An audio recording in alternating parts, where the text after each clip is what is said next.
कोनेचिवा दोस्तों, आज हम वापस से आ चुके हैं दंडन के एक और नए एपिसोड के साथ। तो बिना किसी देरी के चलिए शुरू करते हैं। एपिसोड 2 की स्टार्टिंग में हम मोमो को देखते हैं जो बीच रास्ते पर बैठ अपने सर पीट रही होती है बिकॉज वो भरोसा नहीं करना चाहती थी कि इस लड़के का नाम भी केन ताकाकुरा हो सकता है। बट मोमो भरोसा क्यों नहीं करना चाहती? बिकॉज मोमो के फेवरेट फिल्म स्टार का नाम भी केन ताकाकुरा है। मोमो ये सारी बातें सोच परेशान हो रही थी। इसी बीच वो स्पिरिट दोबारा से ओकारुन की बॉडी पर हावी हो जाती है। मोमो अपने पावर से टर्बो ग्रैनी की स्पिरिट को सील कर वापस उसी टनल में जाने वाले होते हैं, बट तब तक सुबह हो जाती है तो वो दोनों अगले दिन जाने का फैसला करते हैं। बट अगर मोमो ओकारुन से दूर हुई तो टर्बो ग्रैनी दोबारा उस पर हावी हो जाएगी। सो मोमो उससे कुछ वक्त के लिए अपने घर ले जाती है। मोमो को फॉलो करते हुए ओकारुन भी उसके घर घुसने वाला था, बट तभी अचानक घर के गेट छूते ही ओकारुन की पूरी बॉडी पर आग लग जाती है। मोमो हड़बड़ाहट में कुछ समझ नहीं पाती है तो वो जल्दी से अपने पावर से ओकारुन को पानी में धक्का दे देती है जिससे उसकी आग बुझ जाती है। बट देन शी रियलाइज्ड कि उसकी ग्रैनी ने घर के चारों ओर बैरियर्स लगा रखे हैं ताकि कोई और स्पिरिट अंदर ना आ पाए। मोमो के पास कोई चारा नहीं बचता तो वो एक एक कर घर के सभी बैरियर्स को हटाकर ओकारुन को अंदर लाती है। ऑल्सो इस वक्त मोमो की ग्रैनी घर पर नहीं है, जिसका मतलब वो दोनों पूरे घर में बिल्कुल अकेले हैं। मोमो थोड़ा फ्रेश होकर ओकारुन से पूछती है कि क्या सच में टर्बो ग्रैनी ने उसका पीपी ले लिया है। मोमो की इस बात पर ओकारुन को भी थोड़ा शक होता है। So he checks and yes bro, our boy actually lost his manner. Momo Okarun की इस हालत पर हंसने लगती है, बट ओकारुन इन सब का दोष मोमो पर डालता है बिकॉज वही थी जिसने ओकारुन को उस ओल्ड टनल में भेजा था। Well that same goes for momo. अगर ओकारुन सही वक्त पर ना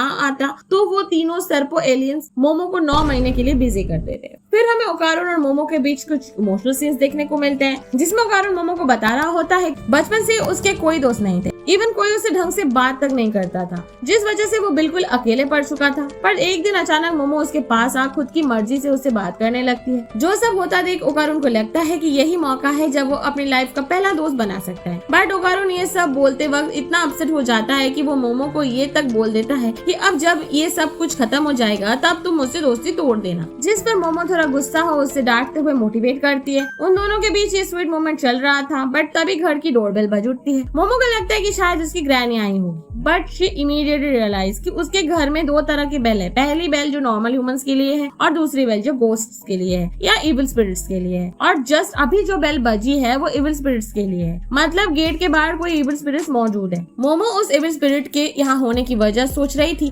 बट तभी उसकी नजर दरवाजे के सामने रखे बैरियर्स पर जाती है जो मोमो ने खुद उतारे थे, जिस कारण ये इविल स्पिरिट यहाँ अंदर घुसा है। खैर मोमो पीछे के दरवाजे से जाकर वापस से उन बैरियर्स अपनी जगह लगाने का सोचती है, बट उसके बाहर निकलते ही उसका घर एक बड़ी वॉल से घिर जाता है। ऑल्सो वो अब घर के अंदर भी नहीं जा सकते बिकॉज उनका गेट भी ब्लॉक हो चुका था। इवन एक डार्क प्रेजेंस के कारण वो दोनों वही खड़े ब्लीड करने लगते हैं। मोमो फील समथिंग वियर्ड, सो अपनी मुंडी घुमाती है और पीछे देखती है उसके सामने ये भाई साहब आ जाते हैं जिसको भी ओकारुन का पीपी चाहिए। Wait a minute, why everyone wants that thing? Now I am interested to.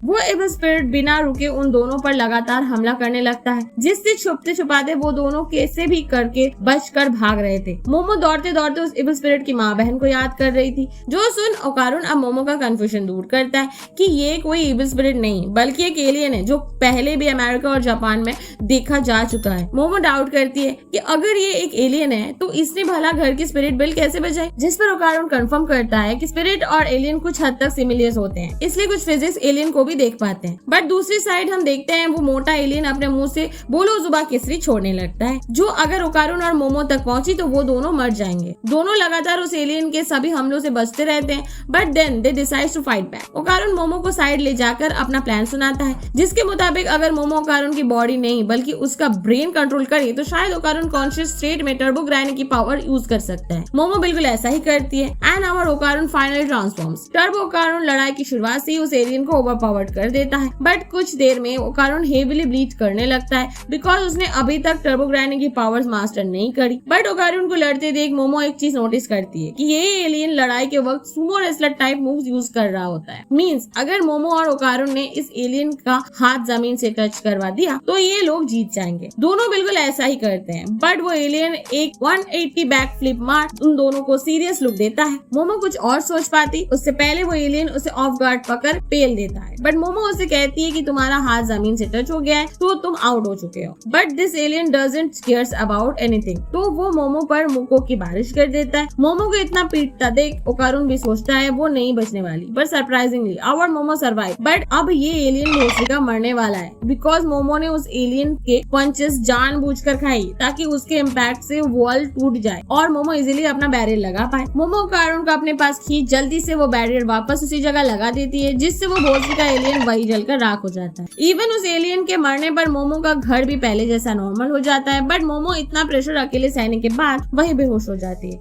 And guess what happened next? ठीक उसी समय टर्बो ग्रैनी भी ओकारुन की बॉडी पर हावी हो सीधा मोमो की ओर बढ़ने लगती है। और इसी के साथ डन का एपिसोड नंबर 2 यहीं पर खत्म होता है। दोस्तों अगर आपको ये वीडियो अच्छी लगी हो तो लाइक करें, चैनल पर नए हो तो सब्सक्राइब करके याद से बेल आइकन दबा देना। मिलते हैं आपसे एक ऐसी नेक्स्ट वीडियो में, तब तक के लिए बाय बाय, अलविदा, सायोनारा।